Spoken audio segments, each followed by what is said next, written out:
bastón y bueno, su accidentada visita al cementerio. Pero en lugar de repasar la trama, que más o menos ya se conoce, vamos a centrarnos en una pregunta que me parece clave.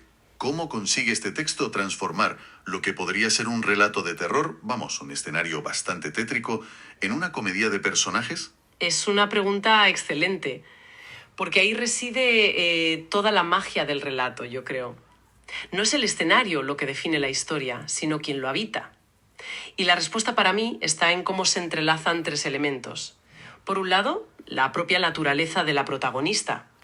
Luego, el uso del entorno como un personaje más. Y finalmente, el papel de la amistad. Pues empecemos por ella, por Felicia. El texto la define por su impaciencia desde la primera línea. Esa frase, Felicia podía esperar, pero prefería no hacerlo, es toda una declaración de intenciones.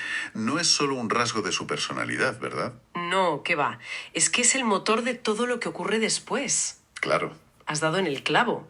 De hecho, yo diría que el verdadero antagonista de la historia no es el cementerio, ni la tumba, ni siquiera la rata. Es la propia impaciencia de Felicia. Es una historia sobre cómo nuestra personalidad, a veces, nos tiende trampas. Su lógica de si el camino iba recto, pues recto voy, es lo que la lleva directamente a caer en el hoyo.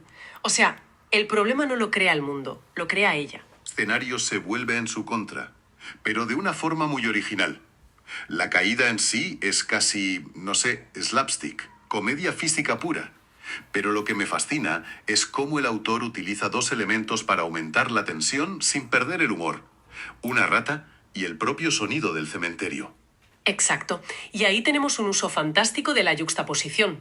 Se choca deliberadamente la personalidad arrolladora y casi cómica de Felicia contra un escenario gótico. Y de esa colisión nace el tono único de la historia. La rata, que ella describe como una visita guiada con fauna incluida. Esa frase es genial. Podría ser aterradora, pero su ironía la desarma por completo. Tengo que admitir que la parte del eco me pareció un recurso brillante.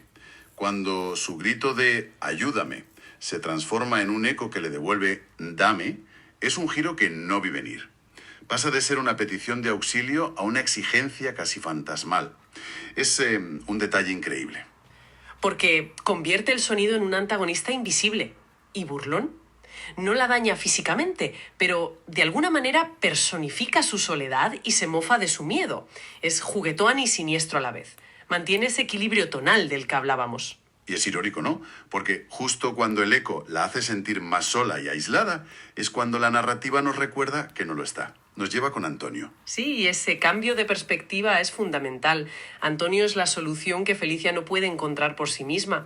El diálogo durante el rescate, con las advertencias sobre la rata y el eco repitiendo rata, consolida la historia como una aventura absurda. El humor entre ellos, incluso en ese momento, nos demuestra que el vínculo de la amistad es más fuerte que el peligro del escenario. Con lo cual volvemos a la idea inicial. La moraleja que nos da el texto, si vas al cementerio, ve acompañado, no es solo un consejo práctico, es la clave temática de todo. Eso es. La personalidad de Felicia crea la trampa, pero solo la amistad de Antonio puede desarmarla. Exactamente. La historia funciona por ese carisma de Felicia que hace que queramos que se salve a pesar de su imprudencia. Y sobre todo porque nos demuestra que la solución a los problemas que nosotros mismos creamos, a menudo, están los demás. Y el texto cierra con esa imagen tan potente, ¿no? La idea de que aún hoy en ese cementerio se oyen los ecos de cuidado, rata y ayuda. Lo que nos deja con esa pregunta final tan juguetona que plantea la historia. A ver, ¿son simplemente los vestigios de aquel día? ¿O es, como sugiere el autor, la propia rata, que ha aprendido a hablar y ahora cuenta la aventura de Felicia desde su propia perspectiva? Una pregunta que en sí misma resume el tono de toda la obra.